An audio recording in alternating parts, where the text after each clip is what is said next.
Bismillahirrahmanirrahim. Assalamualaikum warahmatullahi wabarakatuh. Waalaikumsalam warahmatullahi wabarakatuh. Selamat siang, salam sejahtera untuk kita semua. Yang terhormat Ibu Kepala SMPN 20 Batam, Ibu Tengku Feti Aryani SPD. Yang terhormat calon guru penggerak Angkatan 8, Ibu Yesi Aprinel SSI. Yang terhormat Bapak Ibu pendidik dan tenaga kependidikan SMPN 20 Batam yang hadir pada hari ini. Pertama-tama, marilah kita mengucapkan puji syukur kehadiran Allah Subhanahu wa Ta'ala, Tuhan yang Maha Esa, atas rahmat dan hidayahnya kita dapat berkumpul dalam keadaan sehat walafiat. Salawat serta salam tak lupa kita berikan kepada baginda Rasulullah Muhammad SAW, keluarga beserta sahabat beliau. Allahumma sholli ala Sayyidina Muhammad wa ala ali Sayyidina Muhammad. Bapak Ibu hadirin yang berbahagia, kami ucapkan selamat datang di SMPN 20 Batam, Senin 24 Juli 2023 dalam acara aksi nyata modul sosialisasi budaya positif oleh calon guru penggerak Angkatan 8, yaitu Ibu Yesi Aprinel SSI. Mari berikan tepuk tangan yang meriah. Sebelum kita memulai acara, marilah kita membaca doa dalam hati sesuai dengan keyakinan masing-masing agar acara hari ini berjalan dengan lancar. Berdoa dalam hati dipersilakan.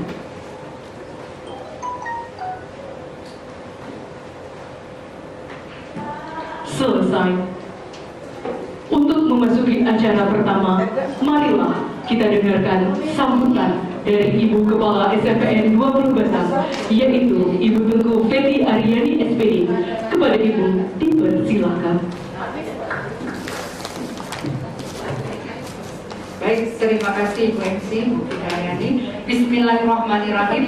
Assalamualaikum warahmatullahi wabarakatuh. Waalaikumsalam wabarakatuh. Ya, selamat siang semuanya. Siang. Alhamdulillah. Sudah kenyang makan? Sudah. Baik, puji dan syukur marilah bersama-sama kita ucapkan kepada Allah Subhanahu wa Ta'ala atau kepada Tuhan yang Maha Kuasa, karena sampai saat ini kita masih diberikan nikmat sehat walafiat, nikmat panjang umur, nikmat kesehatan dan kesempatan, sehingga kita semua dapat bersama-sama berkumpul di ruangan ini dalam rangka kegiatan kita, yaitu sosialisasi budaya positif. Salawat beriring salam mari bersama-sama kita tujukan kepada junjungan alam, yaitu Nabi besar Muhammad Sallallahu Alaihi Wasallam. Semoga kita semua umatnya mendapat syafaat sampai hari akhir nanti. Amin ya rabbal alamin.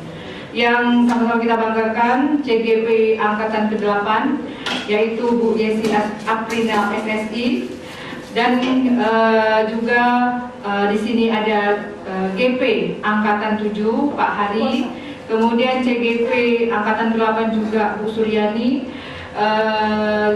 seterusnya Bapak dan Ibu calon-calon CGP berikutnya, dan Bapak Ibu guru hebat yang berkesempatan hadir di ruangan ini. Pertama-tama tadi sudah saya sampaikan bersama, pada kegiatan kali ini melanjuti ya kegiatan sebelumnya, yang mana salah satu ataupun model daripada kegiatan CGP itu adalah mendesiminasikan budaya positif yang nantinya akan disampaikan oleh narasumber, yaitu Bu Yesi Aprinel.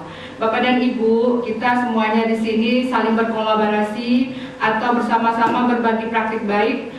Dan saya mengucapkan terima kasih kepada Bapak dan Ibu semua yang pada hari ini sudah bersedia hadir di sini untuk bersama-sama mendengarkan sosialisasi yang nanti akan disampaikan oleh Bu Yesi Aprinel. Sebenarnya yang sudah kita lakukan ini juga salah satu budaya positif. Ya, kita mau bersama-sama duduk di sini ya, mendengarkan apa yang nanti akan disampaikan oleh Bu Yesi Aprinel tentang budaya positif. Budaya positif yang tentunya menjadi bekal bagi kita bagaimana nanti kita praktekkan dalam kehidupan sehari-hari, terutama terhadap anak-anak didik kita. Banyak hal ya yang sudah kita lakukan. Mungkin selama ini kita tidak tahu itu apakah termasuk budaya positif atau bukan. Nanti sama-sama lah Bapak dan Ibu dengarkan ya, kira-kira apakah yang sudah kita lakukan itu sesuai dengan yang diinginkan. Karena Bapak dan Ibu, program CGP ini mari kita dukung bersama-sama. Sebab apapun yang dibuat oleh pemerintah itu tentunya berguna untuk kita. Kalau kita pengen berubah, ya kita berubahlah, kita tanggapi dengan hal positif yang tentunya itu sudah mereka perhitungkan untuk kita semua. Nah, terutama CGP ini banyak sekali ilmu yang didapat. Tidak usahlah CGP, sekolah penggerak juga banyak sekali ilmu yang kita dapat dalam berusaha untuk mencerdaskan anak-anak kita. Nah, kalau budaya positif ini banyak sekali Bapak dan Ibu. Seperti kemarin kan Bapak dan Ibu sudah juga pada waktu Bu Suryani ya, contoh-contoh dari budaya positif yang secara langsung sudah ditangani oleh Bapak dan Ibu. Nah, cuma di sini teritorinya nanti akan disampaikan oleh Bu Yesi. Mungkin sebagai pengantar itu saja dari saya. Terima kasih sekali lagi untuk waktu, untuk kesempatan yang sudah Bapak Ibu berikan kepada CGP. Mudah-mudahan ya kedepannya CGP yang akan datang juga seperti ini kita lakukan. Terima kasih. Saya tutup dengan mengucapkan wassalamualaikum warahmatullahi wabarakatuh. Waalaikumsalam warahmatullahi wabarakatuh. Dan Dede mana? Terima kasih kepada Ibu Feti. Acara selanjutnya yaitu acara inti kita, sosialisasi budaya positif oleh Ibu Yesi Aprinal SSI, calon guru penggerak Angkatan 8 di SMPN 20 Batam. Untuk selanjutnya acara akan dipandu oleh Ibu Yesi Aprinal. Sekian acara pembukaan kita. Terima kasih. Wassalamualaikum warahmatullahi wabarakatuh. Waalaikumsalam. Kepada Ibu Yesi Aprinal dipersilakan.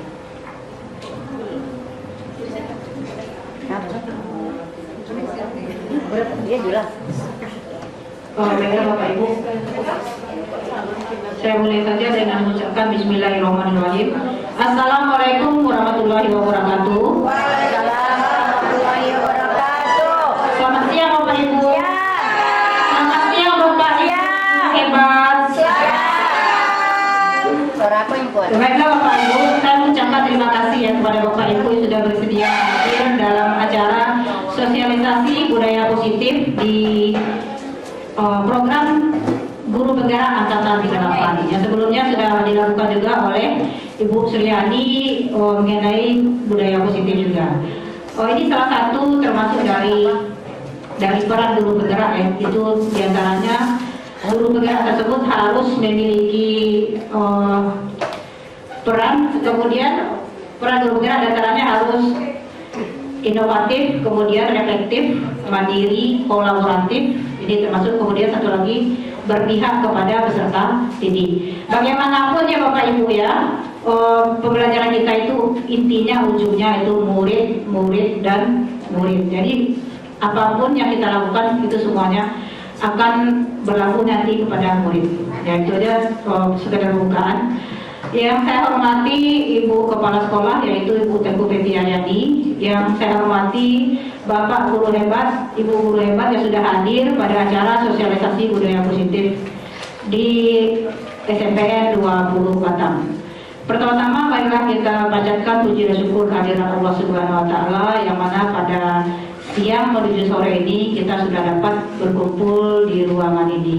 Salawat dari salam tidak lupa kita aturkan kepada junjungan kita yaitu Nabi besar Muhammad SAW. Baiklah Bapak Ibu, saya berdiri di depan ini bukan berarti saya lebih hebat dari Bapak Ibu. Kita semua ini adalah guru hebat ya Bapak Ibu ya. Cuma mungkin ada beberapa hal yang saya dapatkan yang perlu disosialisasikan kepada Bapak Ibu. Itu nanti pemahamannya tergantung Bapak Ibu. Apakah Bapak Ibu menerima pemahaman ini dengan baik atau Bapak Ibu ya masih bertahan dengan cara yang lama, itu tergantung pemahaman Bapak Ibu. Saya pun juga dapatnya juga dari dari fasilitator juga ya. Bagaimanapun saya harus mensosialisasikan ini kepada Bapak Ibu semuanya. Bukan berarti kita tidak menerapkan budaya positif selama ini. Mungkin sudah ada budaya positif itu di dalam di murid-murid kita. Nanti kita kupas lebih di dalam ini semuanya Bapak Ibu. Kemudian nanti pada sosialisasi ini saya minta nanti Bapak Ibu melakukan beberapa hal nanti yang mendukung bagaimana budaya positif itu dilakukan di sekolah ini nantinya. Ya, baiklah Bapak Ibu, saya mulai dengan pantun ya.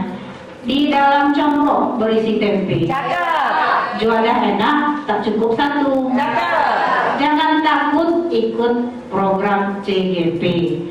Guru berinovasi, sekolah pun akan maju. Nah ini pantun minta tolong sama Bu Kepsa kita membikinkan ini. Baiklah Bapak Ibu, kita mulai saja Bapak Ibu ya. Ini adalah aksi nyata modul 1.4 saya yang sosialisasi budaya positif. Lanjut Bu Tirta, ini nah, pertanyaan pemantik, silakan Bapak Ibu jawab ya. Setuju atau tidak setuju? Hukuman dapat mendisiplinkan anak. Kemudian pemberian hukuman dengan hal positif seperti membaca atau membersihkan halaman sekolah dapat meningkatkan disiplin anak. Kemudian memberi penghargaan apakah dapat meningkatkan motivasi belajar anak. Ya, saya minta kepada Bapak Ibu yang mau memberikan pendapatnya tentang pertanyaan teman ini, boleh sekaligus dijawab, nggak satu-satu. Silakan Bapak Ibu. Masukan dari Bapak Ibu saya perlukan di sini.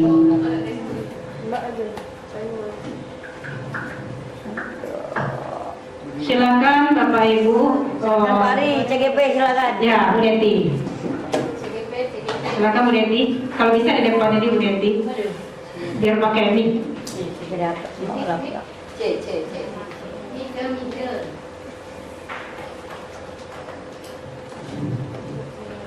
Terima kasih Bu Yeti yang telah memberikan kesempatan untuk menjawab. Pertanyaannya, hukuman dapat mendisiplinkan anak. Saya rasa itu bisa. Kenapa?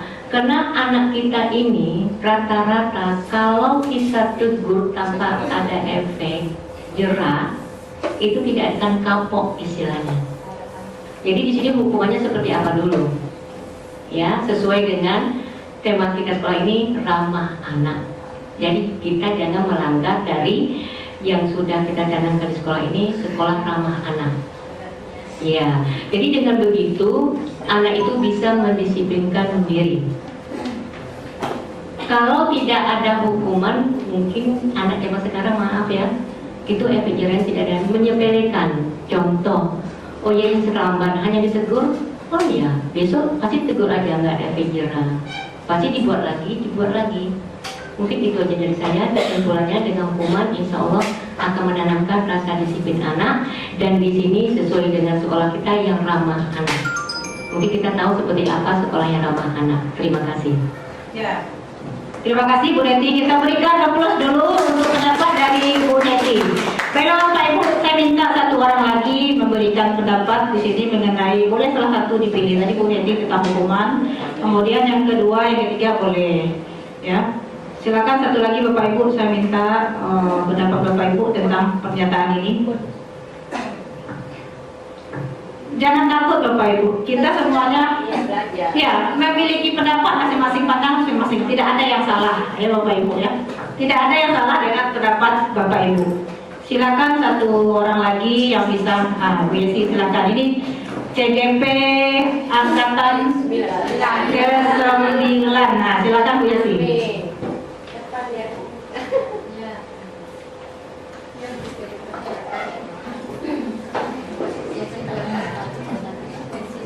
Terima kasih. Saya akan mencoba menjawab, tapi suaranya nggak bagus. Memberi penghargaan. Suaranya gemetar. Memberi penghargaan dapat meningkatkan motivasi belajar anak. boleh angkat. Nah, Nggak apa-apa. saya setuju. Kenapa banyak contoh yang sudah berhasil. Contohnya pada saat dulu kita awal-awal belajar puasa, orang tua kita pasti memberikan imbalan. Nanti kalau puasanya setengah hari imbalannya ini, nanti kalau puasanya 1 hari penuh imbalannya ini, lalu nanti puasanya full 1 bulan ada imbalannya yang lebih besar lagi. Awal-awal kita anak-anak dulu kita mengharapkan imbalan. Lama-lama karena sudah biasa dan imbalan itu tidak diharapkan lagi. Jadi imbalan itu bisa meningkatkan motivasi belajar. Bisa juga, contohnya kalau belajar di sekolah, kita memberikan hadiah yang kecil-kecil untuk siswa. Contohnya ada beberapa guru, misalkan Bu Novi yang suka memberikan poin-poin tambahan nilai dan anak terpacu untuk melaksanakannya. Sekian, terima kasih. Assalamualaikum. Ya, terima kasih Bu Yesi. Kita berikan tepuk tangan kepada Bu Yesi yang telah memberikan pendapat tentang apakah Bapak Ibu setuju atau tidak setuju dengan pernyataan ini. Saya tidak bisa menyalahkan Bapak Ibu ya, karena ini adalah pendapat Bapak Ibu. Cuma nanti kita lihat ke belakangnya apakah pendapat Bapak Ibu itu masih sama atau berubah saja. Ya, lanjut Bu Firda. Nah, saya di sini minta Bapak Ibu melakukan kegiatan kepalan tangan. Jadi Bapak Ibu tadi saya minta tolong duduk berpasangan tadi. Bu Mei, tolong Bu Mei berpasangan sama Bu Tina aja.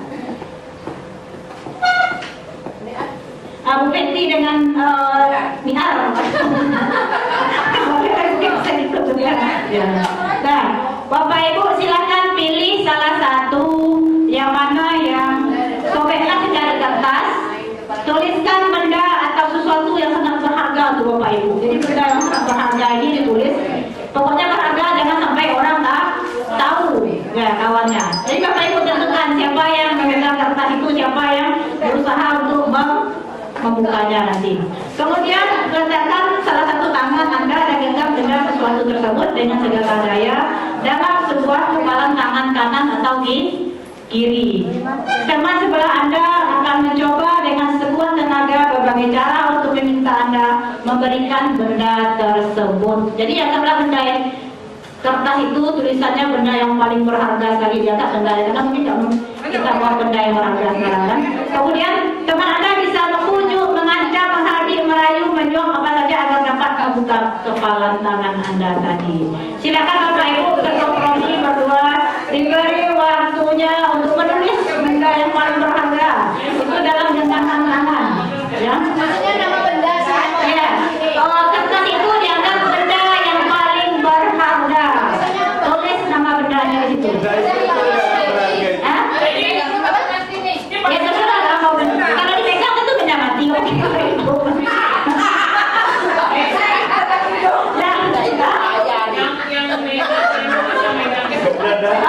Ini salah satu siapa yang menulis, siapa yang meraih salah satu. Pokoknya sampai dia terbuka atau tidak itu terserah Bapak Ibu. Ya, ya silakan apakah Bapak Ibu bertahan saja. Ini sangat paling berharga sekali. Ya, ya silakan apakah Bapak Ibu mau dengan maksudnya mau saja memberikannya kepada kawan. Bendanya yang paling berharga misalnya emas, permata, atau benda tersebut di dalamnya ini. Jadi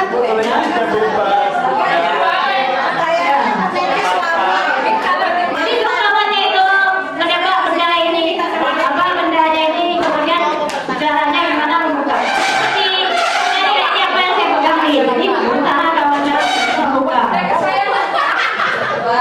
Ya silakan. Usani. Apa yang maksudnya?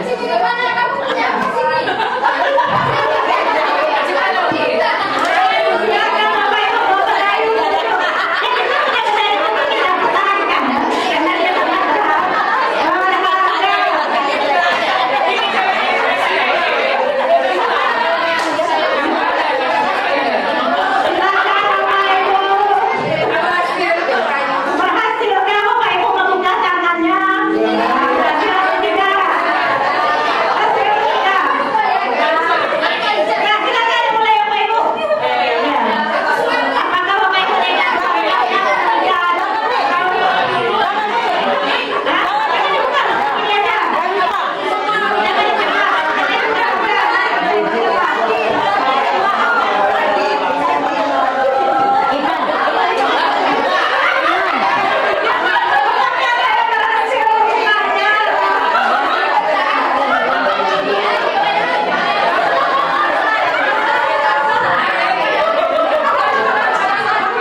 mulai ya.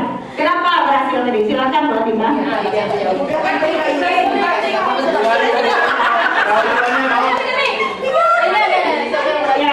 Bu Atina. Atau Bu Mei, silakan Bu Mei.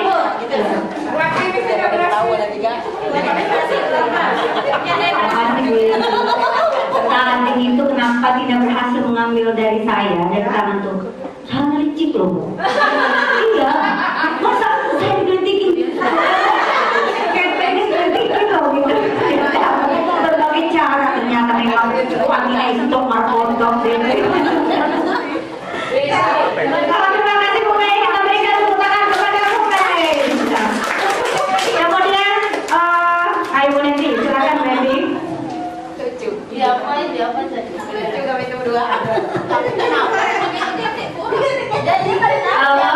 Ini sesuai dengan kenyataan keadaan saya dan keadaan Umi Jus ternyata sama. Jadi setelah kami buat, ini kan kekuatan nih. Kami berdua berunding dulu. Berunding apa? Karena tangan kanan saya punya masalah, tidak bisa pegang beban kuat. Dan Umi Jus juga lagi terapi, tidak bisa menggenggam yang kuat. Iya, jadi saya mau bisa kuat itu tangan saya langsung Salah itu. ke atas. Langsung ngilu. Dan Umi Jus ternyata ceritanya sama. Jadi kami berunding dulu sebelum jadi kami kerjanya sama yang baik Bu Yesi, berunding. Jadi kami merelakan dengan kerjasama ini. Berarti jangan Berikan tepuk tangan kepada Bu Neti ya. Kemudian satu lagi kepada Ibu Kepala Sekolah Bu Neti. Kenapa berhasil membukanya? Boleh, Ibu boleh. Terima kasih Bu sudah ikut bermain. Baiklah Ibu, saya menceritakan kenapa Bu Artemis berhasil membuka tangan, tapi tak buka juga. Cuman ini tadi Bu Artemis menceritakan pas juga di Bapak itu. Jadi menghargai yang lebih tua, jadi saya mengalah. Sekarang saya minta dua orang Bapak Ibu yang bersedia memberikan pendapatnya kenapa tidak berhasil membuka. Silakan Bapak Ibu.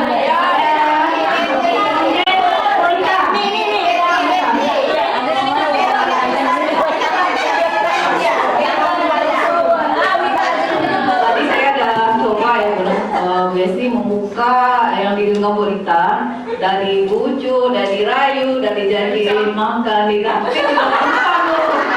Tapi kayaknya kalau dengan kekerasan mungkin malu-malu. Mungkin ada lagi saja Bes.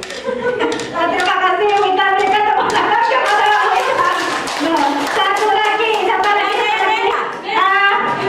Saya. Bu Eli, coba Bu Eli.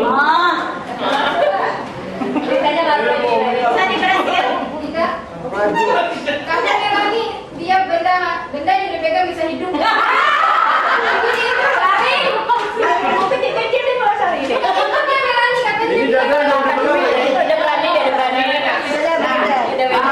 Ini saya tidak berhasil dengan pasangan saya Bu El karena dengan berbagai cara sudah saya coba, termasuk dengan memberi iming-imingan seperti traktir makan, minum, terus ternyata nggak bisa juga dimiming karena Bu El mungkin banyak duitnya.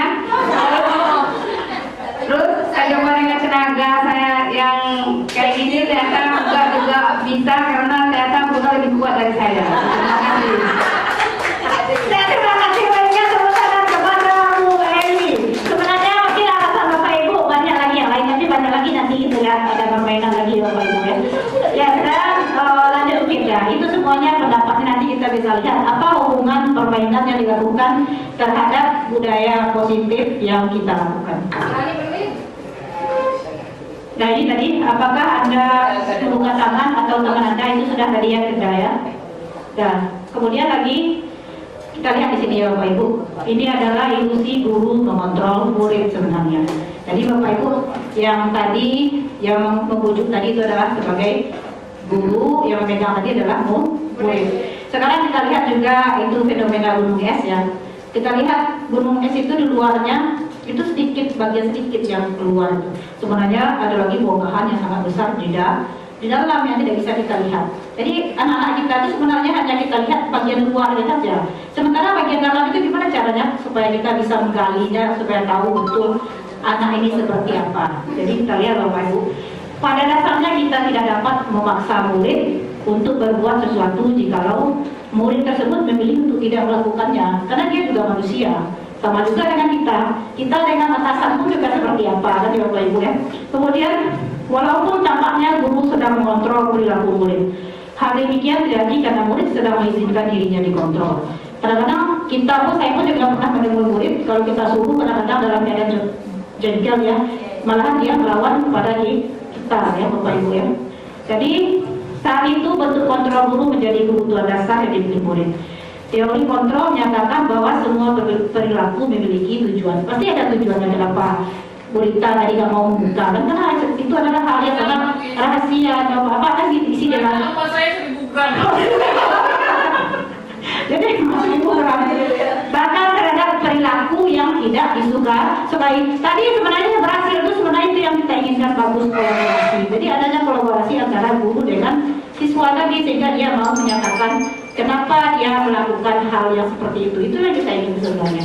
Walaupun tadi dipaksa pun mungkin dengan cara pemaksaan mungkin lagi dipukul lagi mungkin baru bisa dibuka. Itulah karakter anak tadi sebenarnya Bapak Ibu ya. Karena anak-anak tersebut semua karakternya tidak sama. Ada yang anak apalagi anak yang tertutup introvert itu sangat susah sekali kita membukanya itu. Nah itu tadi sedikit ilusi tentang teori kontrol yang dilakukan, karena ingat anak tersebut juga adalah manusia. Ya, kita pun juga memiliki anak ya Bapak Ibu ya. Kemudian lagi lanjut Bu Firda. Nah ini, bagaimana seseorang bisa berubah dari paradigma stimulus respons kepada pendekatan teori kontrol. Nanti ini biar Bapak Ibu tahu apa maksudnya. Bila kita ingin membuat kemajuan perlahan-lahan, sedikit-sedikit, ubahlah sikap atau perilaku Anda. Namun bila kita ingin memperbaiki cara-cara utama kita, maka kita perlu mengubah kerangka acuan kita. Ubahlah Anda melihat dunia. Jadi kita harus melihat dunia sekarang dan kita menutup diri dengan keadaan dunia yang sekarang seperti apa. Karena karakter anakku juga dipengaruhi oleh kodrat alam dan kodrat apa satu lagi? Zaman ya Bapak Ibu ya. Kemudian ubahlah Anda melihat dunia. Bagaimana Anda berpikir tentang manusia? Ubahlah paradigma Anda, skema pemahaman dan penjelasan aspek-aspek tertentu tentang realitas, tentang kenyataan yang dihidupi sekarang ini mengenai anak kita sekarang. Ya bukan apa-apa ya Bapak Ibu. Saya pun terus terang jujur ya menghadapi anak saya sekarang, masa itu memang susah sekali sekarang. Ya Bapak Ibu. Karena semuanya itu dihubungkan dengan hal yang sudah dia ketahui dari YouTube, dari ini semua. Jadi kalau dulu kita bisa nggak bohong ya, karena anak tidak bisa mencari referensi apa dari dulu kan. Kita mau aja ikuti, sekarang tidak. Mana buktinya kata dia? Dia bisa bukti sekarang. Ya itulah anak zaman sekarang ya Bapak Ibu ya. Lanjut lagi ya. Kemudian lagi semua orang melihat hal sama. Sebaiknya sekarang setiap orang itu memiliki gambaran berbeda. Itu harus kita pahami Bapak Ibu. Kita mencoba mengubah orang agar berpandangan sama dengan kita. Kita berusaha memahami pandangan orang lain tentang dunia. Jadi seperti dulu kita mengajar, kita aja yang berdiri sebagai sumber belajar semuanya mengikuti. Dan sekarang sudah berbeda ya Bapak Ibu ya. Kemudian perilaku buruk dilihat sebagai suatu kesalahan. Sebenarnya semua perilaku itu memiliki tujuan. Orang mencuri itu sebenarnya pasti ada tujuannya kan? Iya kan, sebenarnya pasti ada tujuan di balik itu ya. Ya, kenapa dia? Ya kemarin pernah kedapatan dia baca di Detik ada orang di Bintan, suami istrinya diajak sama anaknya mencuri di pohon jeruk ya di Pulau Bintan ya. Nah, itu mungkin ada sebabnya kenapa dia melakukan hal tersebut ya Bapak Ibu ya. Kemudian hanya Anda yang bisa mengontrol diri kan Anda seperti tadi. Kita dipaksa bisa mengontrol kita lah membuka atau menutup. Ya walaupun orang dengan berbagai macam cara. Kemudian saya bisa mengontrol orang lain.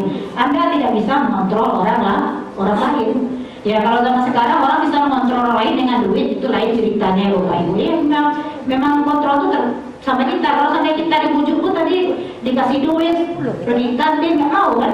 Ya itu. Kemudian pemaksaan ada pada saat rujukan gagal. Jadi saat rujukan gagal terjadilah pemaksaan tadi seperti Bu Rita dengan Bu Eli juga kan. Sementara yang dilakukan oleh Wijus kolaborasi dan konsensus menciptakan pilihan-pilihan baru di penyebabnya. Makanya dia berkolaborasi dia mau buka karena tangannya sama-sama sakit. Lanjut lagi, dulu orang model berpikir menang kalah, sekarang menang-menang. Di sini sekarang memang lebih diutamakan itu adalah kolaborasi bukan kompetisi ya Bapak Ibu. Lanjut lagi, pertanyaan. Apakah kita melakukan sesuatu karena adanya dorongan dari lingkungan atau dorongan orang lain? Awal-awalnya pasti ya Bapak Ibu ya. Kemudian, pernahkah Anda melakukan sesuatu untuk mendapatkan apa yang Anda mau? Pernahkah Anda melakukan sesuatu untuk mendapatkan senyuman atau pujian dari orang lain? Pernah atau tidak? Pernah. Nah, ya. Untuk mendapatkan hadiah atau untuk mendapatkan uang, apalagi kira-kira alasan orang melakukan sesuatu. Ya kita semua ya pasti pernah melakukan ini semua ya. Lanjut sudah. Nah sekarang kita lihat video YouTube ini. Coba silakan Bapak Ibu artikan apa kata-kata yang ada di dalam ini semua. Ya. Oh ini di copy itu sudah. Copy ininya linknya. Apakah di YouTube? Keren loh naik motor ya. Bukan di situ lagi saja. Ada dua video ini. Lagu ya. Nanti saya minta pendapat Bapak Ibu. Silakan diartikan video ini ya. Saya pun juga tidak tahu kemarin ini video ini. Ya silakan Bapak Ibu. Suaranya bisa. Ini suara dari apanya dibesarkan saya kan. Upin dan Ipin. Upin. Anjing. Anjing apa? Kambing. Kambing. Kambing ini mas. Kucing enggak gitu.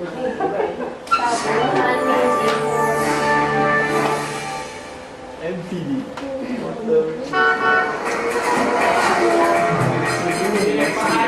Hari ini motor pegang. Anjing.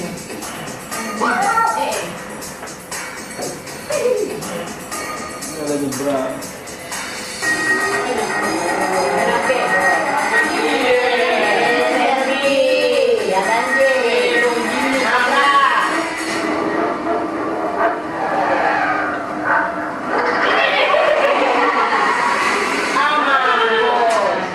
ഇരുചക്ര വാഹനക്കാരിൽ തലയ്ക്കുണ്ടാകുന്ന ഗുരുതരമായ പരിക്കുകൾ വാഹനങ്ങളുടെ പിന്നിലിരുന്ന് യാത്ര ചെയ്യുന്നവർ ഒളിച്ചു വീഴാനുള്ള സാധ്യത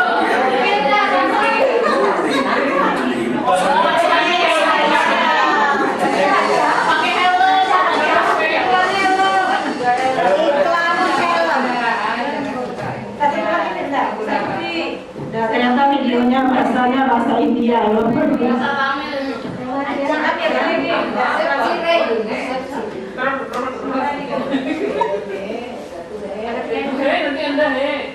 Bayangkan, ada ratusan pemain yang harus diseleksi. Dengan Kyoto kita Joplin, seleksikannya. Ada ini tidak?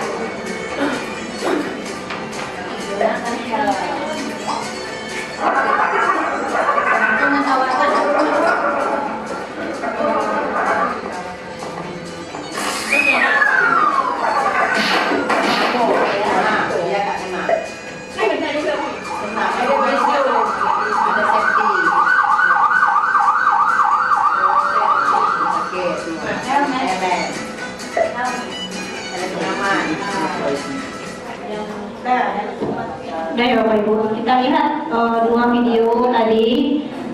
Memang kedua-duanya adalah memakai helmnya. Satu lagi itu orang kampung Firda ada videonya, satu lagi orang India.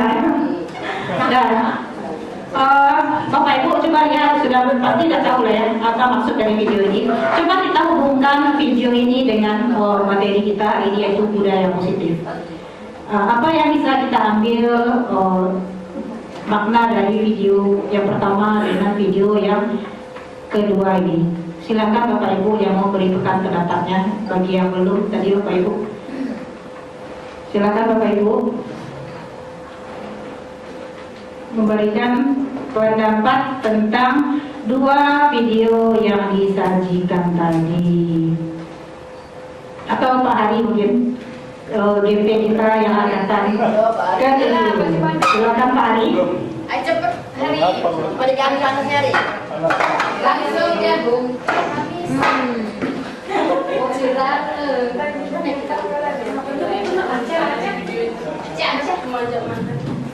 Terima kasih. Assalamualaikum warahmatullahi wabarakatuh.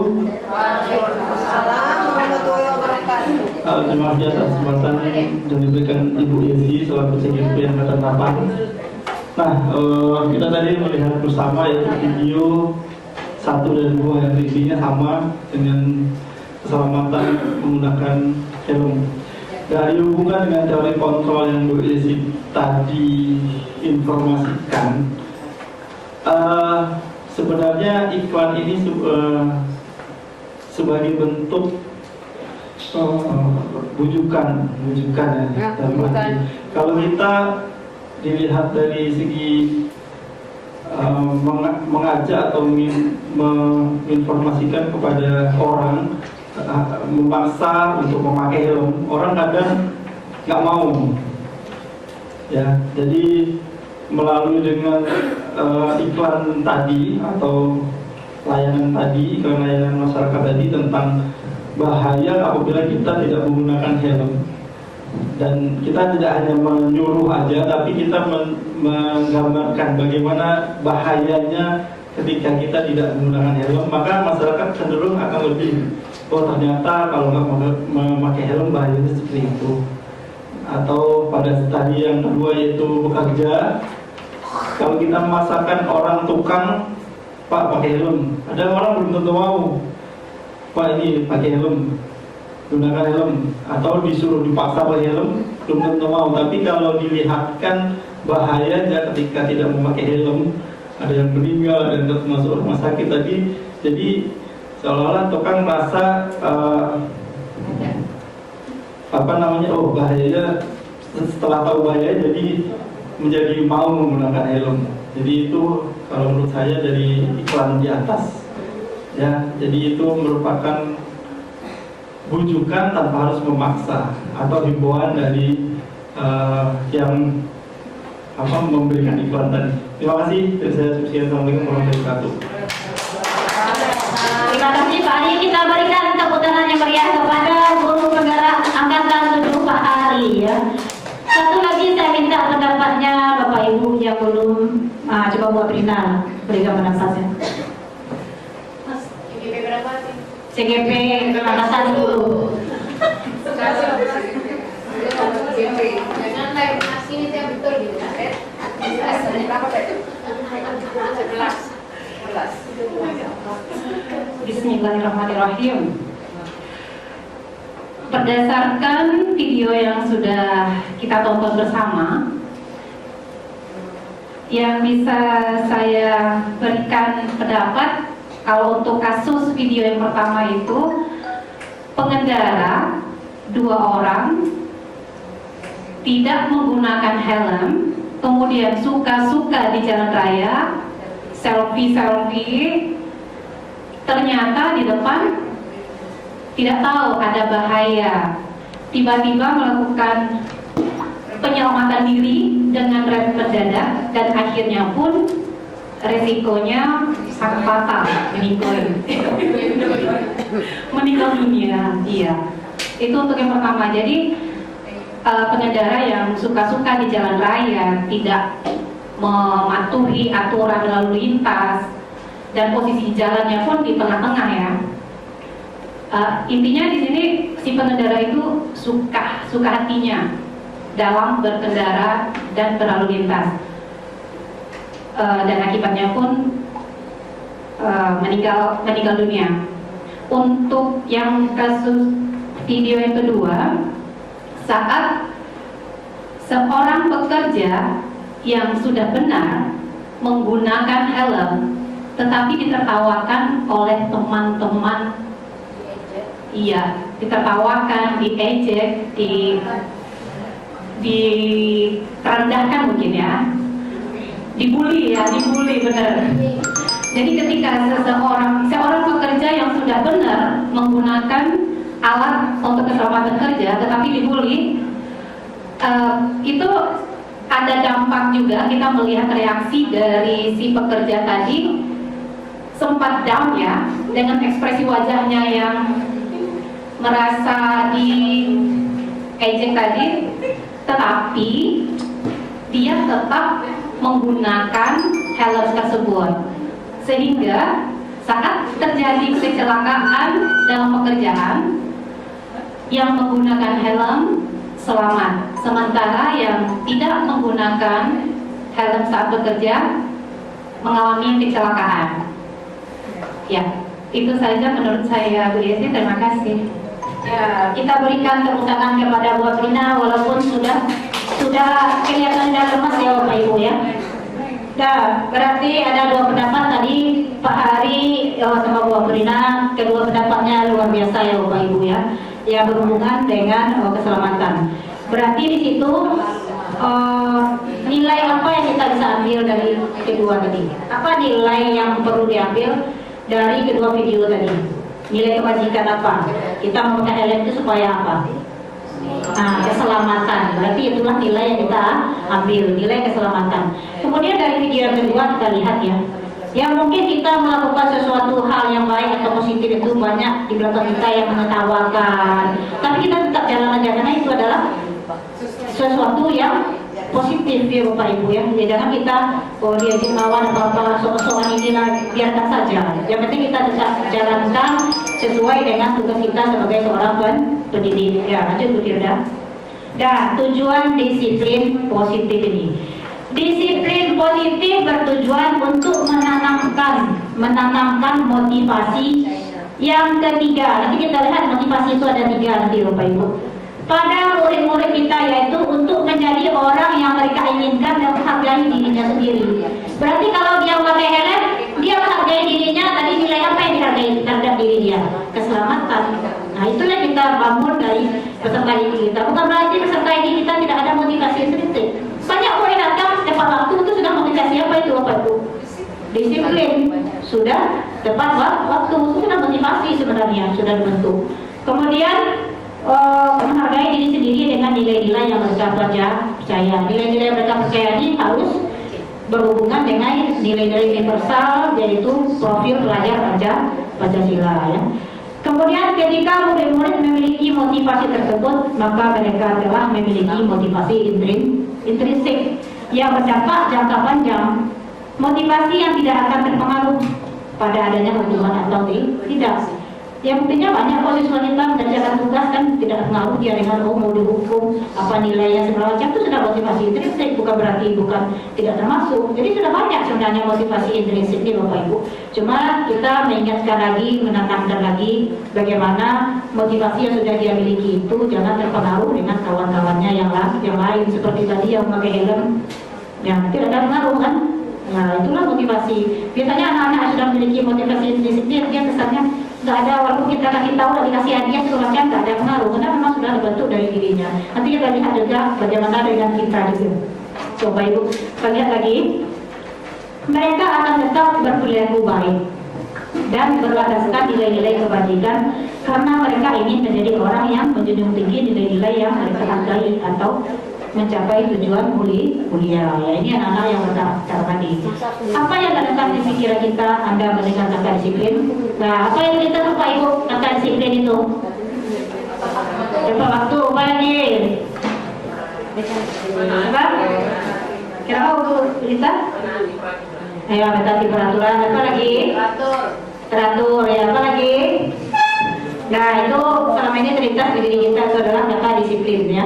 Sekarang kita lihat disiplin itu ada disiplin yang positif. Nah, kita lanjut lagi. Sering dihubungkan dengan hukuman, padahal itu sungguh berbeda. Ya. Belajar disiplin positif, hukuman merupakan alternatif terakhir ya Bapak Ibu. Dan bila perlu tidak digunakan sama sekali. Kenapa alasannya itu ada ya? Menurut Pelajar Dewantara, di mana ada kemerdekaan disitulah harus ada disiplin yang kuat. Sungguh pun disiplin itu bersifat self disiplin, diri kita disiplin, yaitu kita sendiri yang mewajibkan kita dengan sekeras-kerasnya. Jadi disiplin itu memang harus dari diri kita sendiri, nggak bisa orang lain yang memaksa-maksa ya.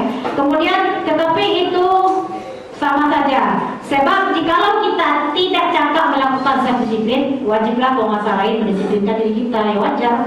Ya Bapak Ibu ya, itu bukan salah. Kalau saya penguasa mendisiplinkan kita karena kita memang tidak bisa disiplin ya. Tadi disiplin tadi dibilang dia adalah di mana ada kemerdekaan. Kalau karena kita sudah ada motivasi intrinsik, ya kita nggak peduli lagi dengan orang kan. Atau kita melakukan karena untuk kebaikan diri kita sendiri ingin menjadi teladan bagimu murid itu sebenarnya. Kemudian dan peraturan demikian itulah yang harus ada di dalam suasana yang merdeka. Jadi dari dulu pun Ki Hajar Dewantara sudah menjelaskan tentang ini. Berarti motivasi intrinsik itu bukan dibentuk begitu tiba-tiba aja Bapak Ibu. Memang ada di situ penguasa lain mendisiplinkan diri kita. Berarti ada yang ekstrinsiknya dulu baru bisa terbentuk. Lanjut.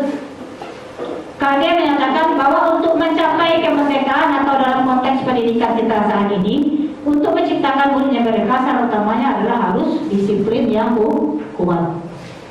Disiplin yang dimaksud adalah disiplin diri yang memiliki motivasi internal. Jika kita tidak memiliki motivasi internal, maka kita memerlukan pihak lain untuk mendisiplinkan kita, atau motivasi eksternal karena berasal dari luar, bukan dari dalam diri kita sendiri. Ya Bapak Ibu ya. Lanjut. Nah sekarang coba kita lihat video ini satu. Sudah.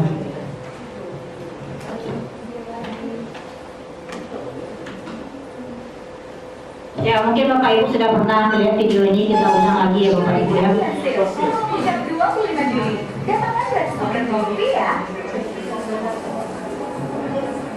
Nah ini video apa ini Bapak Ibu? Orang mana ini? Ya ini kejadian waktu Piala Dunia. Orang dari negara mana ini? Jepang. Ini kan dikatakan ya. Kita lihat dulu. Apa yang dilakukannya?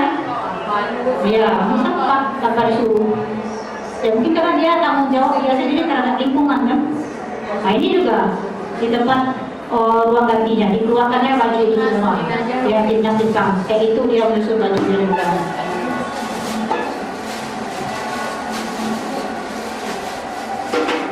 Itu dari bagi-bagi dia, taman tegus ini ya, kamu tugas ini ya, gitu. Dia mau ada ya kok. Isi ya Bu, kalau saya. Nih, sini. Ini apa? Baju dulu. Apa? Nah, ini ya sambil kita lihat ya Bapak Ibu video ini. Nah ini apakah perilaku dia ini tiba-tiba saja terbentuk seperti ini? Tidak, dari mana? Ya dari kecil, dari TK atau sebelum sekolah sudah dilakukan kebiasaan. Jadi itu sudah tanggung jawab diri dia sendiri. Melihat sampahnya seperti apa? Ya Bapak Ibu, itu bukan hal yang mudah kita bentuk, tetapi kita berusaha ya Bapak Ibu ya. Nah itu adalah salah satu contoh disiplin positif yang sudah terbentuk oleh warga negara Jepang. Bukan itu saja, ketemu dengan orang tua dia juga orang seperti ini. Padahal dia sebenarnya kalau dilihat negaranya mungkin lebih ini kita ya, karena kita negara apa lagi banyak ini kan, Islam pasti ada dia kebinekaan juga kan. Ya tapi kenapa dia bisa melakukan hal seperti itu? Yaitu karena tadi dibentuk dari kecil. Makanya penting disiplin positif itu dari sekolah ya Bapak Ibu. Lanjut ya, Firda. Menciptakan disiplin. Seorang yang memiliki disiplin diri berarti mereka bisa bertanggung jawab terhadap apa yang dilakukannya. Itu dikatakan disiplin itu. Kemudian karena mereka mendasarkan tindakan mereka pada nilai-nilai kebajikan universal, yaitu nilai profil pelajar Pancasila, beriman, berakhlak mulia. Mulia itu kan banyak, ya, kan? Beriman, bertakwa, kemudian berakhlak mulia.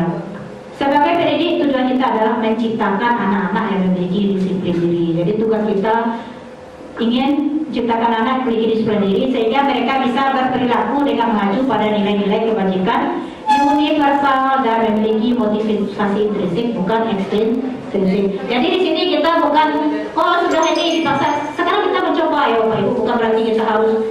Dari mana kita mulai dulu ya, dari ekstrinsik dulu. Setelah adanya ekstrinsik terbentuk, barulah intrinsik. Itu tidak bisa dilakukan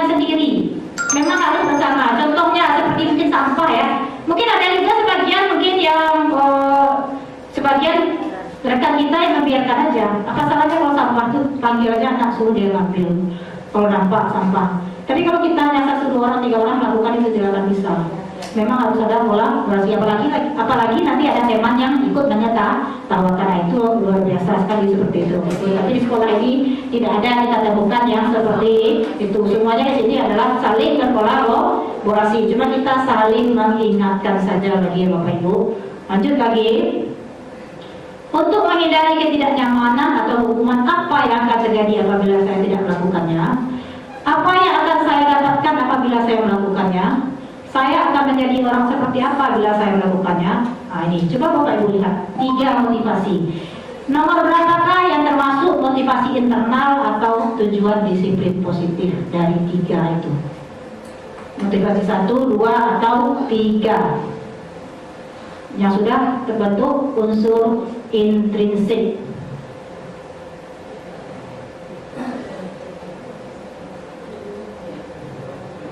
Yang mana Bapak Ibu? 3. Ya, bagus ya. Berikan tepuk tangan untuk kita semua ya. Ya, ternyata nomor 3.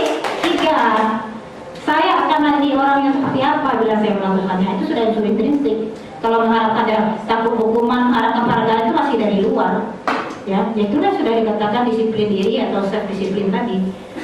Jadi saya akan menjadi orang yang seperti apa apabila saya melakukan. Menurut KD, merdeka itu artinya tidak hanya lepas dari perintah, akan tetapi juga cakap buat memerintah diri sendiri ya Pak Ibu. Lanjutkan Firda. Jadi saat Anda hadir mengajar di kelas tepat waktu, motivasi apakah yang mendasari tindakan Anda? Ini boleh kayak ini aja ya, minta tujuh aja. Bu Melani, kalau saya hadir tepat waktu, nanti semuanya akan dapat. Motivasi apa yang mendasarkan tindakannya? Apa motivasi Bu Melani masuk ke kelas itu?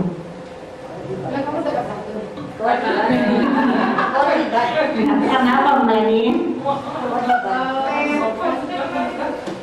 Nah ini saat Anda harus hadir mengajar di kelas tepat waktu. Apa yang memotivasi Bu Melani masuk ke kelas itu? Apakah karena takut dengan Bu Betty? Apakah karena terima gaji setiap bulan? Apa? Ya. Saya termotivasi untuk masuk ke kelas itu tepat waktu karena siswa. Ya. Untuk bertanggung jawab pada siswa, mencerdaskan anak bangsa. Ya. Berarti itu sudah unsur intrinsik tanggung jawab kita, kan tanggung jawab diri kita terhadap siswa. Kemudian yang kedua, bila sekolah Anda tidak ada peraturan yang mengharuskan guru datang tepat waktu dan tidak ada surat teguran dari Betty mungkin ya, atau guru datang terlambat dan tidak ada atasan yang memuji Anda, apakah Anda tetap datang tepat waktu untuk mengajar murid-murid Anda? Nah ini saya minta kepada Bu Umi Mariam, silakan Bu Umi.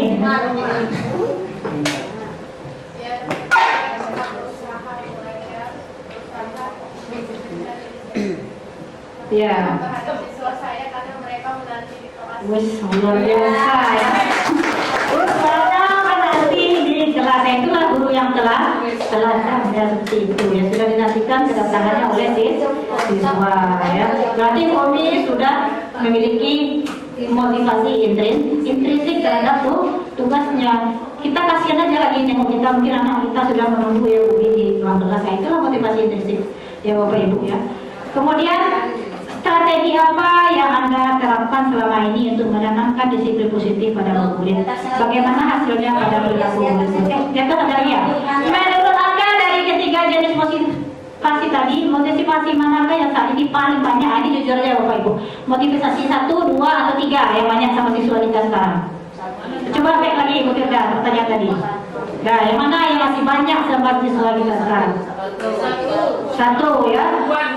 2 juga ya. Nah sekarang yang kita ini ya 1 dan 2. Ya, jadi tugas kita sekarang Bapak Ibu, bagaimana kita memunculkan yang ketiga itu adalah tantangan Bapak Ibu yang harus kita lakukan. Bukan berarti kita tidak mampu. Kita semuanya adalah guru-guru yang hebat. Kita aja bisa mendisiplinkan diri kita ya. Tentu kita bisa menggerakkan siswa. Kemudian saling mengingatkan rekan juga, kalau saya ada rekan-rekan kita yang tidak memiliki atau belum memiliki disiplin positif, boleh kita saling mengingatkan juga ya Bapak Ibu ya.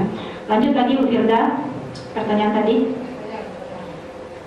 strategi apa yang Anda terapkan selama ini untuk menanamkan disiplin positif? Nah, coba salah satu Bapak Ibu sebutkan strateginya, bolehlah dari segi apa? Maksudnya Bapak Ibu sudah pernah lakukan, ya kayaknya sudah pasti sudah pernah dilakukan sebenarnya kita sebagai guru kan. Itulah salah satu caranya. Coba Bu Mei, silakan Bu Mei. Mengumpulkan. Pakai ini lah, pakai teknik biar pangeran nanti. Ya.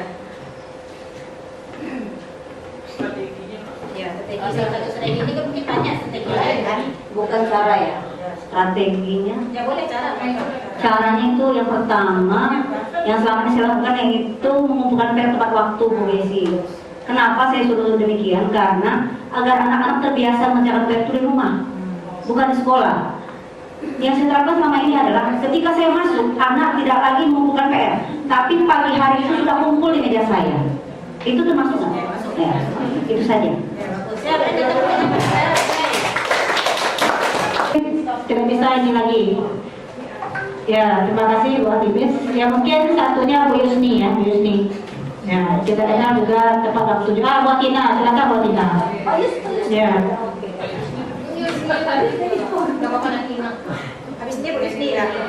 Terima kasih Bu Yesi. Mungkin ini hal yang simpel yang kita lakukan. Ya, setiap memulai pembelajaran saya membiasakan anak untuk mengambil sampah. Tapi bukan menyuruh aja, tapi diri kita sendiri yang mengambil. Kita contohkan, kita yang mengambil baru anak. Jadi contohnya dari gurunya dulu. Saya sedikit dari guru IPA mungkinnya buat kita ya. Bu Yusni, silakan Bu Yusni. Bu Yusni boleh ke depan lah Bu Yusni. Biar dapat sama Pak Prisedi, karena ini istri Pak Bahtiar ya. Ya, tidak masalah. Apa yang sudah pernah Ibu lakukan? Cakap karena bagi motivasi intrinsi anak. Tadi Tina memberi sampah, Mei PR, ya. Terus ini apa sudah bisa? Maaf saya grogi. Strategi apa yang Anda terapkan setiap hari ini di kelas? Ya. Umpamanya begini, ada di kelas itu berapa tipe anak yang tanpa kita sadari, yang ada rasa percaya diri yang tinggi, ada yang sedang, ada yang rendah. Kemudian kita motivasi disiplin diri. Ayo nak, maju ke depan. Dengan kamu maju ke depan, pasti kamu bisa. Kemudian dengan begini juga, mereka maju ke depan. Contoh di kelas 9G ya, ada si Bintang ya, yang cacat ya. Kemudian saya disiplinkan diri begini, tidak ada yang tidak bisa. Bintang pernah nggak lihat video yang kata? Oh enggak Bu, coba dibuka. Oh iya, jadi akhirnya dengan disiplin diri, saya tidak membedakan anak di kelas. Mereka menimbulkan rasa percaya diri. Akhirnya mereka tidak merasa rendah diri dan akhirnya mereka mau untuk maju ke depan gitu aja. Ya, terima kasih Bu Yusni, kita berikan tepuk tangan kepada Bu Yusni. Ya Bapak Ibu, tanpa kita sadari sebenarnya kita sudah banyak melakukan motivasi intrinsik kepada anak itu. Cuma mungkin jumlahnya, sekarang kita bagaimana caranya anak-anak yang belum ada motivasi tersebut ya kita ajaklah dia supaya kita berikan motivasi supaya dia bisa tumbuh self disiplin. Seperti Bu Yusni tadi, anak tidak percaya diri, ya akhirnya percaya diri. Anak saya 7E juga ada kemarin Nadia Mulia itu, orang tua sampai sekarang masih ingat ya. Jadi dia itu badannya agak gemuk, kulitnya agak ini gelap ya. Jadi dia tidak percaya diri. Tapi sejak kejadian kegiatan Bhinneka Tunggal Ika dia sudah tampil.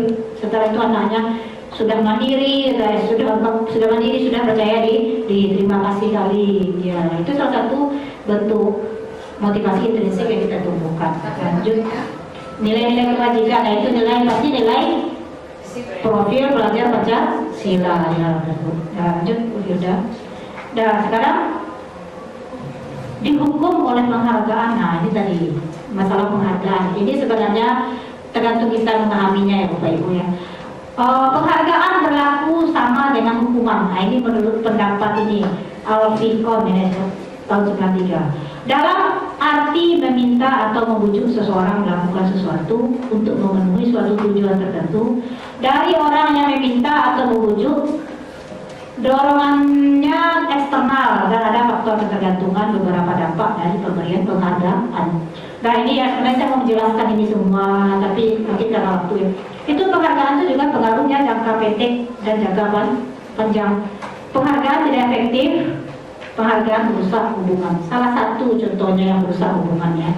Ya mungkin biasanya kita dengan kawan, biasanya ini sering traktir, tiba-tiba tak mau traktir lagi ya, itu kayak apa ya, pasti akan merusak hubungan. Kemudian seperti siswa, biasa kita ini ya, kita beri penghargaan, suatu saat kita tidak ada berikan penghargaan, pasti dia tidak ini lagi ke kita, tidak respect lagi, karena sudah terbiasa dengan memberi penghargaan dalam bentuk uang ya.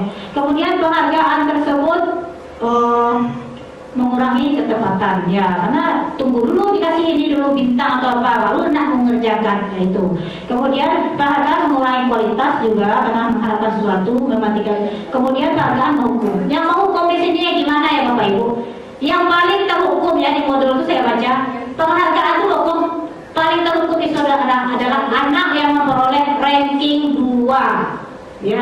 Pasti dia merasa kenapa siapa salahku, kenapa ada ranking 1 aku ya. Jadi itu. Kemudian penghargaan itu hanya disenangi oleh orang yang ranking aja. Kalau orang anak ranking kasihan kita kan, iya kan? Pasti rasanya itu aja, pasti dia akan merasa rendah diri jadinya kalau seperti itu. Kalau seandainya anak kita memang berprestasi ya kita enak, tapi kalau seandainya anak kita tidak memiliki prestasi, melihat anak orang tua pun juga merasa hatinya iba juga kalau sudah ngomong anakku dapat ranking ini, pasti kita akan merasa hati kita sedih juga ya Bapak Ibu ya. Makanya penghargaan tersebut juga menghukum. Kemudian motivasi dalam diri atau intrinsik ini yang perlu kita lakukan. Bagaimana kita melakukan memberikan penghargaan itu? Bisa memberikan penghargaan kepada anak, caranya beri dukungan secara khusus. Boleh kepada anak kita itu boleh kita puji, tapi jangan di depan kawan-kawannya. Ya pasti ada kawannya yang sedih hatinya seperti itu. Kalau kita di posisi mereka sebenarnya anak-anak yang kan mereka kan diciptakan oleh yang Maha Pencipta Allah ya. Kan sudah ditentukan, oh ini kamu memiliki kemampuan kognitif hebat, ini kamu kemampuan ini. Kan nggak bisa juga kita memaksakan anak ini harus pintar dalam prestasi, karena itulah keunikan tadi yang dimiliki tadi. Makanya sekarang kenapa rankingan itu tidak boleh? Karena dia sudah diciptakan oleh yang Maha Kuasa, sudah berbeda kan. Sebenarnya mereka kan tidak menginginkan hal seperti itu juga. Termasuk saya Bapak Ibu, anak saya kedua itu autis. Saya merasa kan kalau saya bilang ya saya menginginkan anak saya normal, tapi memang itu kan yang dapat. Ya bagaimanapun tetap dijaga atau dirawat ya. Kalau seandainya kita seperti ini terus, maksudnya dengan rankingan terus seperti itu, maka nanti anak-anak yang tidak ini motivasinya akan berkurang nanti Bapak Ibu ya. Makanya tidak ada lagi nama rankingan, karena masing-masing itu adalah unik.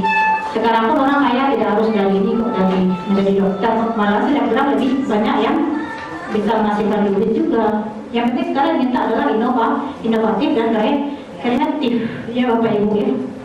Nah sekarang kita lihat lagi, beri pengakuan secara pribadi, beri pengakuan kepada semua murid secara gantian. Jangan anak yang apa itu tidak pernah kita puji, kasihan juga kita pun juga sama Bu Fetty pun kalau seandainya dipuji pun senang juga sebenarnya kita, walaupun ini baguslah Bu aktivis datang ini seperti itu kan, senang juga kan kita mendapat pujian. Itu adalah sifat manusia sebenarnya mendapat pengakuan tadi. Kemudian fokus pada proses ya. Lanjut lagi juga.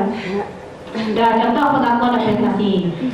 Contohnya ini, kemarin saya perhatikan rasa empati besar sekali pada saat menolong murid baru di kelas kita. Itu boleh. Sebenarnya ini nggak perlu diajarkan lagi, sudah pandai lah Bapak Ibu semua. Ini contoh. Saya menghargai kepedulianmu pada saat kamu membantu teman-teman tugas kelompok. Jadi nilai kebajikannya apa? Rasa empati, kepedulian, rasa tanggung jawab. Jadi saat kita memuji anak, masukkanlah nilai-nilai kebajikan. Kamu cantik kali lah, itu kebajikannya apa? Itu saja. Jadi mungkin ya kamu cantik sekali ya, kemudian karaktermu juga bagus dan seperti itu ya. Nanti dimasukinlah nilai-nilai kebajikan. Nanti lagi Bu Firda. Nah sekarang kita lihat apa perbedaan hukuman dengan konsekuensi. Nah ini kita harus tahu Bapak Ibu. Kalau hukuman sesuatu yang menyakitkan harus terjadi, kalau konsekuensi sesuatu harus terjadi tidak menyakitkan. Ya, jadi konsekuensi ini sifatnya netral. Konsekuensi sudah terencana atau sudah disepakati, sudah dibahas dan disetujui oleh murid dan guru. Umumnya bentuk-bentuk konsekuensi dibuat oleh pihak guru. Jadi guru menentukan, oh ini peraturan sama dengan peraturan sekolah, itu namanya konsekuensi. Kalau hukuman, tiba-tiba anak datang bajunya keluar, kamu push up dulu lah, baju kamu keluar. Kan ada konsekuensi, nggak ada aturannya seperti itu. Itu namanya hukuman. Lanjut kita. Nah ini beda hukuman, konsekuensi dan restitusi. Kalau restitusi Bapak Ibu, cobalah kita mulai ya Bapak Ibu. Kalau seandainya anak itu salah, coba kita tanyakan dulu, apa menyebabkan dia itu melakukan kesalahan. Belajar dia bertanggung jawab terhadap kesalahan. Jangan tiba-tiba kita memberikan hukuman, suruh dia mempertanggungjawabkan perbuatannya itu. Kita membantu juga mencarikan solusinya. Jadi kalau seandainya ada salah, tentu kita tanyakan penyebab dia salahnya itu. Karena tadi dibilang manusia pun melakukan kesalahan karena ada tujuan sebenarnya.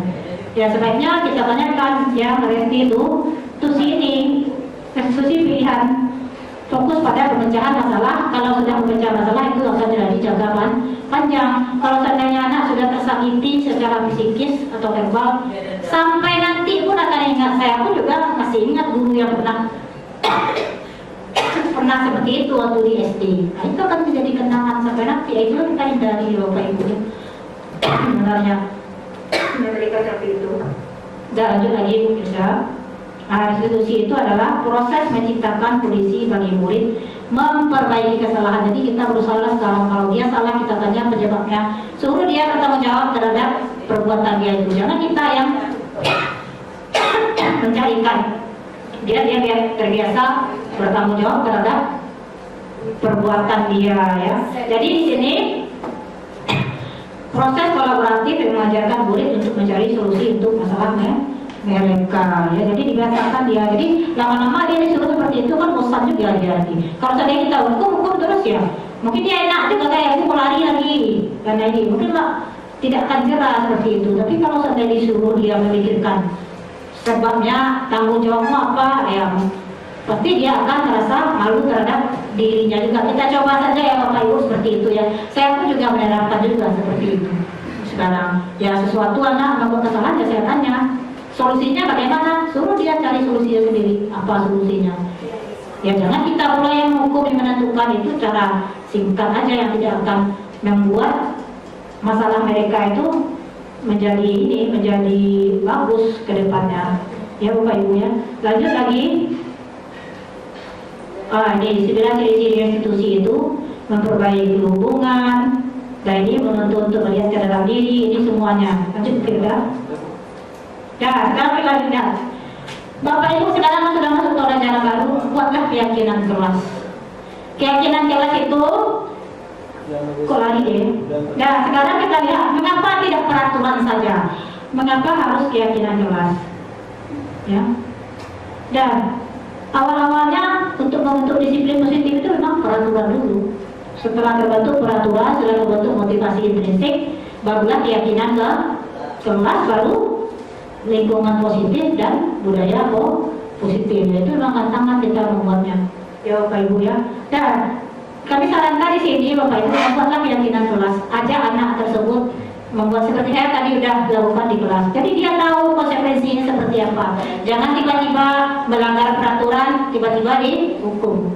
Ajak dia bersama-sama membuat peraturan di kelas tersebut. Walaupun saya bukan wali kelas, tetapi saya memiliki aturan juga atau keyakinan kelas dengan anak-anak.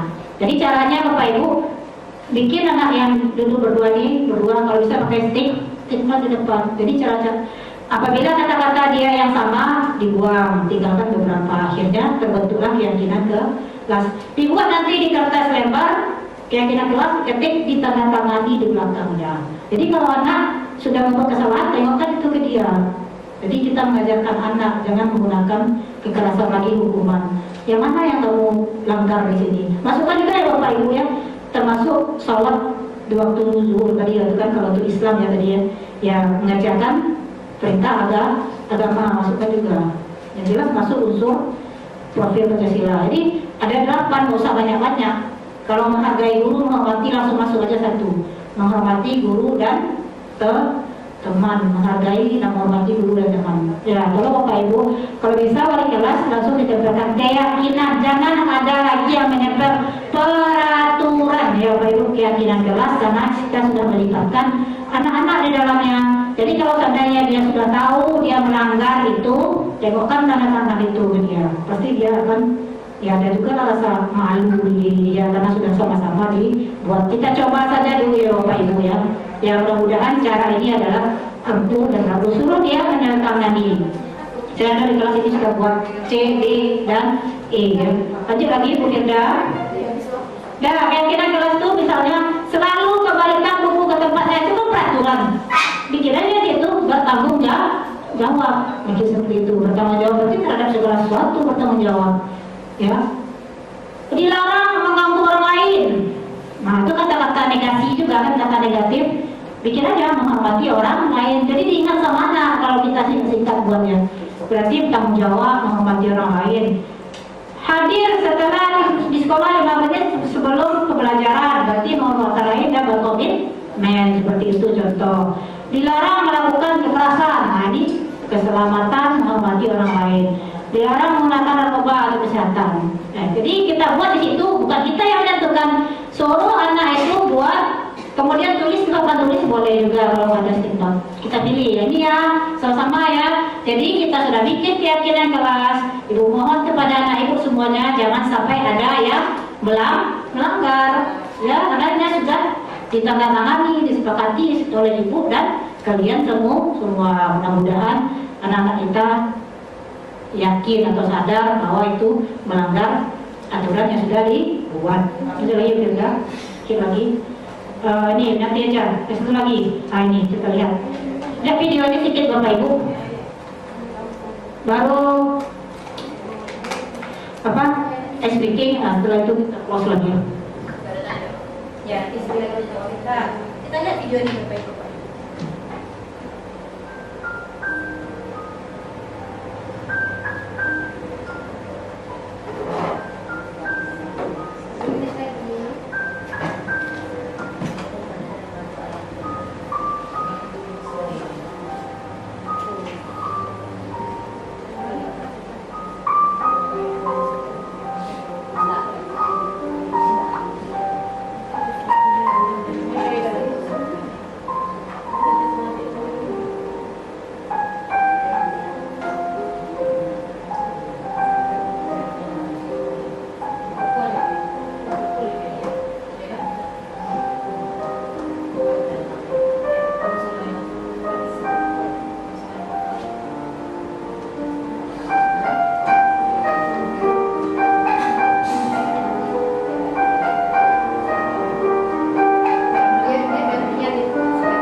Ada anak seperti itu, biar orang tuanya dipanggil ke sekolah karena orang tuanya tidak pernah perhatian peduli.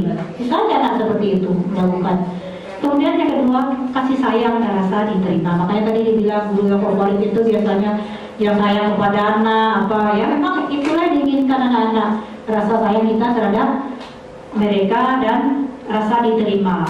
Kemudian penguasaan. Nah ini anak ada juga yang pengakuan kemampuannya. Ini banyak kan anak rumah yang tadi anak menunjuk tadi disengak-sengak itu sebenarnya dia penguasaan itu kebutuhan dia ingin merasa diakui. Nah coba sesekali rumah tampilkan di depan apa kepandaianmu. Misalnya anak siapa itu rumah? Nah coba nanti Bu Neti ya, mungkin dia punya pengakuan pengen ditampilkan nanti di acara apa nanti tampilkan apa yang dia miliki, kita kan nggak tahu ya. Nah, mungkin itu yang diinginkan dia biar dia tahu kalau dia orang hebat sebenarnya. Nah itu. Kemudian kedua kebebasan. Nah, ini contoh. Kenapa anak di dalam tuh bosan belajar, keluar sebentar? Karena dia ini merasa bebas pilihan. Karena anak itu mungkin dia suka dengan cara visual, kita tetap mengajar dengan ceramah juga. Ya dia bosan karena bukan pilihan dia. Karena kita pun juga punya pilihan juga kan. Ini kan ada juga yang tidak hadir. Berarti pilihan dia mungkin dia tidak suka kan sebenarnya. Ya udah. Anakku juga seperti itu. Ya. Berarti Bapak Ibu di sini yang mungkin ingin mendapatkan ilmu atau ingin berkolaborasi atau ingin membantu saya pasti memiliki tujuan masing-masing. Ya. Kebaikan Bapak Ibu semoga dibalas oleh Allah Subhanahu wa Taala. Itu lagi kesenangan. Ya, kesenangan, kebutuhan mencari kesenangan bermain. Jadi Bapak Ibu di kelas itu bikinlah permainan juga. Karena anak SMP ini masih pengen bermain juga. Saya udah cobakan ya, saya dapatkan lomba karya beberapa kali. Bu, besok main lagi ya Bu ya. Gak apa-apa kita suruh aja dia permainan, walaupun permainan yang kita anggap oh ini anaknya udah besar, tapi dia memang butuh. Karena memang anak itu pada dasarnya ingin kesenangan bermain dan tertawa, apalagi pada kegiatan proyek. Itulah yang paling disenanginya ya Bapak Ibu ya. Ya kita tahu itu, makanya kita selang-selingi sedikit apa yang kita dapat menggunakan pakai ice breaking atau apa. Saya aja tadi walaupun lagu kepala pundak lutut kaki itu kan guna tekad, tapi minimal dia senang juga lah ada sedikit bermainnya sebelum belajar. Ya itu yang saya dapat ilmu dari program CGP ini. Mungkin bisa mengubah diri saya juga yang sebelumnya mungkin cenderung kaku atau apa ya. Lanjut lagi, sedikit lagi Denda. Ini posisi kontrol nih, satu lagi ya Bu.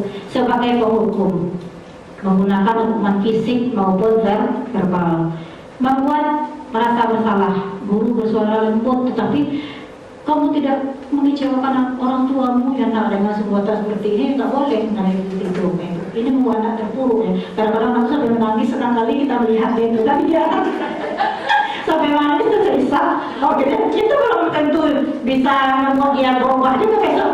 Dipikir lagi kan sama dia kan kenyataannya kan. Nah itu sebenarnya bukan hal yang diharapkan. Kemudian teman, ayo nah itu kok hanya kita boleh mengkombinasikan teman ini boleh juga, tapi yang perempuan bersalah ini kalau bisa kita hindari lah. Kita membelas anak seperti itu. Nanti kalau kamu kerjakan nanti ibu kena marah nanti ya, ada juga seperti itu. Kemudian pemantau, nah, ini sedikit peraturan. Kamu menyalahi peraturan, nah, ini sedikit berhubungan dengan peraturan. Ya, sebaiknya kita sebagai manajer berbuat sesuatu bersama dengan murid, mempersilakan murid dia yang kita suruh mempertanggungjawabkan perbuatan dia itu, dibiasakan seperti itu lagi dengan cara menemukan solusi permasalahan dia sendiri. Suruh dia pikirkan, kalau seandainya basah meja kan air, suruh dia pikirkan, coba bersihkan bagaimana cara ini, dia caranya gelap sendiri gitu. Dia yang menemukan suatu, kita marahi pula kamu seperti ini terus melakukan, jangan seperti itu ya Bapak Ibu. Lanjut lagi. Boleh nggak satu video lagi ya? Ini kuisnya, pertanyaan kuis satu lagi. Boleh Bapak Ibu? Videonya cuma 2 menit. Nah ini satu lagi. Boleh catat. Ini perannya sebagai apa tadi? Apakah sebagai teman, pembuat merasa bersalah, penghukum, pemantau atau manajer? Ibu jaga warung, besar kan juga. Kira-kira nih, apa yang bisa kamu perbaiki supaya kamu bisa mengerjakan tugas tepat waktu? Coba, kapan biasanya kamu membantu ibu jualan? Cenderung sampai di malam, Ibu. Bagaimana kalau kamu membuat jadwal? Kapan kamu akan mengerjakan tugas? Oh gitu ya Bu. Ya coba deh Bu. Terima kasih Bu.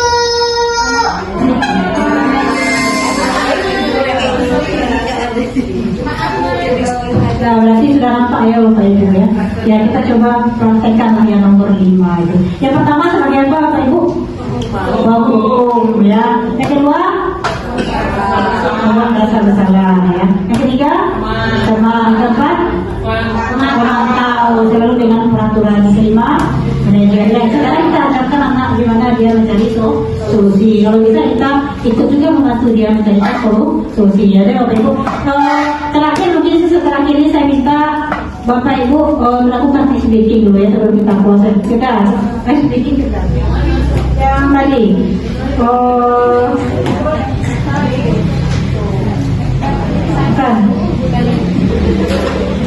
Nah ini mohon kesediaan Bapak Ibu berdiri melakukan ASBD ini sama-sama.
Baiklah Bapak Ibu, demikianlah paparan saya. Sebenarnya banyak lagi, tapi waktu juga ya Bapak Ibu ya. Ada lagi segitiga restitusi juga seperti apa.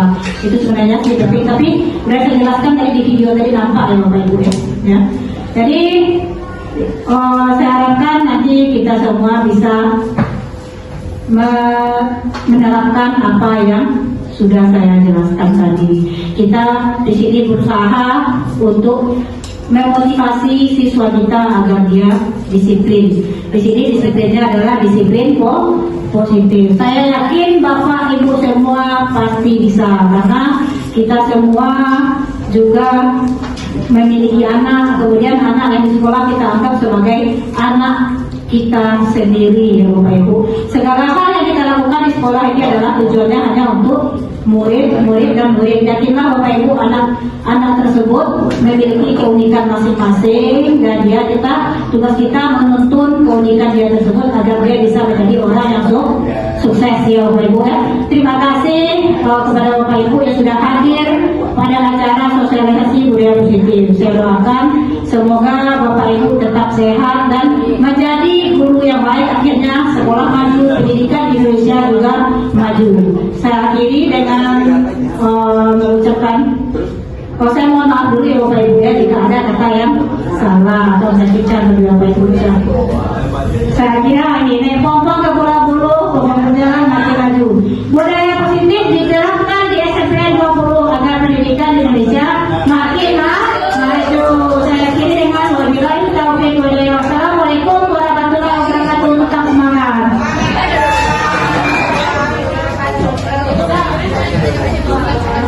Assalamualaikum warahmatullahi wabarakatuh. Saya Tengku Feti Aryani, Kepala Sekolah SMP Negeri 20 Batam, memberikan apresiasi kepada Bu Yesi Aprinel, calon guru penggerak angkatan ke-8 yang sudah mensosialisasikan budaya positif di sekolah. Mudah-mudahan kedepannya lingkungan dan budaya positif di sekolah kita bisa terlaksana. Amin. Terima kasih Bu Yesi Aprinel, dan tetap semangat untuk berkolaborasi. Semangat! Warahmatullahi wabarakatuh. Perkenalkan, saya Firda Aryani, guru bahasa Indonesia di SMPN 20 Batam. Terima kasih Bu Desi Aprilia sudah menerapkan sosialisasi budaya positif yang ada di sekolah. Dengan adanya sosialisasi tersebut, saya bisa menerapkan keyakinan kelas, sehingga siswa bisa menerapkan budaya positif yang ada di SMPN 20 Batang.